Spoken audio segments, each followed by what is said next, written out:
다윗이 억울하다 억울하다고 이렇게 외치지만 사실 예수님만큼 억울하신 분도 없죠.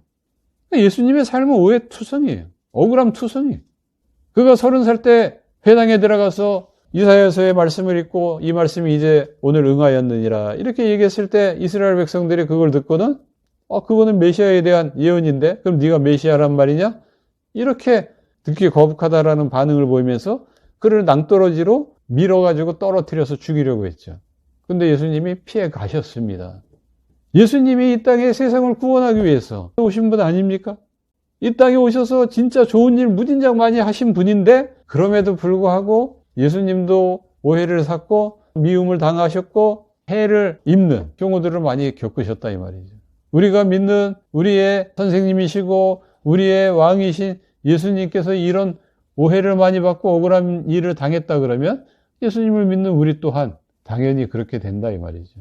근데 예수님이 다윗과 다른 점은 다윗은 하나님께 애원도 했고 원망도 했고 분노도 표했잖아요. 예수님은 어떻습니까? 예수님은 어때요? 애원도 없고 원망도 없고 분노도 없어요. 예수님이 하나님께 살려주세요, 구원해주세요 이런 기도 한 개 복음서에 나옵니까? 없잖아요. 그게 다윗과 다른 점이죠. 예수님은 이 땅에 죽으러 오신 분이에요. 자기 백성의 죄를 지고 죽어주시러 오신 분이 죽음을 당연하게 여기시는 분이에요. 다윗도 죽음을 당연시 여겼다면 살려주세요, 구원해주세요 이런 기도를 안 했을 겁니다. 다윗은 의인이 죽는다는 것을 이해를 못했어요. 어떻게 의인이 죽을 수가 있지? 하나님의 공의로우신 분인데. 악인이 죽으면 죽어야지. 근데 예수님은 의인도 죽는다. 의인이기 때문에 오히려 이 땅에서 더 빨리 죽을 수 있다. 그거를 몸소 보여주신 분이란 말이에요. 예수님은 그걸 인식하고 있어요. 빛이 세상에 왔는데 어둠이 깨닫지 못합니다. 자기 백성에게 왔는데 알아보지를 못해요. 그게 세상이에요. 세상은 예수님에 대해서 알지 못합니다. 세상은 예수님을 믿는 나를 알지를 못해요. 그렇기 때문에 예수님을 죽이려고 했듯이 우리를 죽이려고 할 수도 있어요.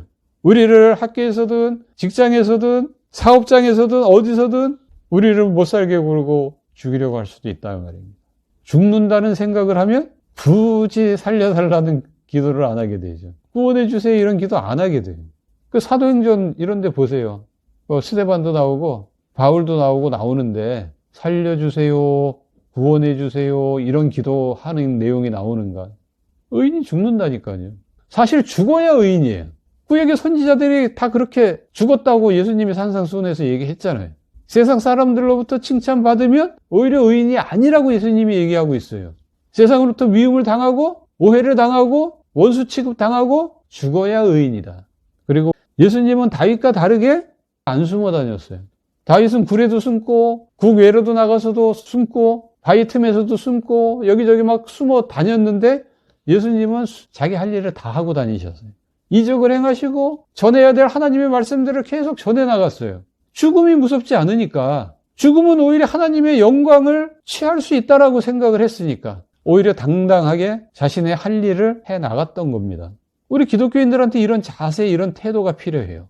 성경은 항상 구약의 뛰어난 인물들보다 한 걸음 더 뛰어넘어서 예수님과 같은 그런 신앙을 가지라고 얘기합니다. 예수님처럼 되라는 거죠. 예수님처럼 말하고 예수님처럼 생각하고 행동하라는 겁니다. 내가 아무리 성실하게, 내가 아무리 의롭게 행동을 해도 세상은 나를 이해를 못합니다. 예수님이 요한복음 17장에서 하나님께 기도한 내용이 있는데 거기에도 그런 내용들이 나와요.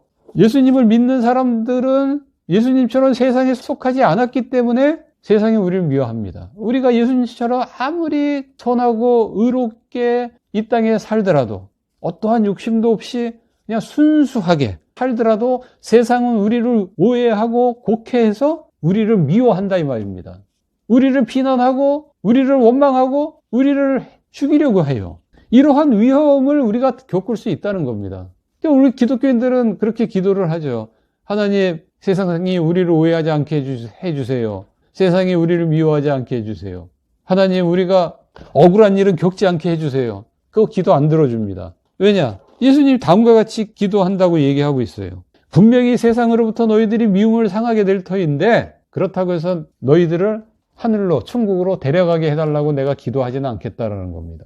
다만 너희들이 가룟 유다처럼 배교하는 일이 없도록 해달라고 나는 기도한다. 너희들이 말씀 위에 굳건히 서서 거룩한 삶을 살아가도록 그렇게 해달라고 나는 기도한다라는 겁니다. 억울하고 원통한 일을 이 땅에서 겪을 수 있습니다. 그걸 우리가 스스로 인정을 해야 돼요. 예수님이 기도를 했잖아요. 세상은 너희들을 미워한다. 그렇지만 너희들이 감당하라는 겁니다. 믿음으로 이겨내라는 겁니다. 나는 그렇게 되기를 기도한다는 겁니다. 그래야 너희들이 내가 영광스러운 곳에 있듯이 너희들도 그 영광스러운 곳에 나와 함께 같이 있게 된다라는 겁니다.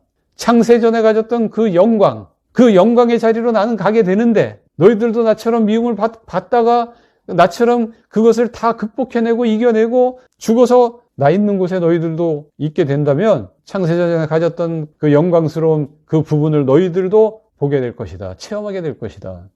사도행전에 들어가면 사도들이 복음을 전하다가 얼마나 많은 핍박을 당하고 박해를 당하고 죽임을 당합니까? 심지어 요한 같은 사도는 죽잖아요. 스데반도 죽임을 당하고.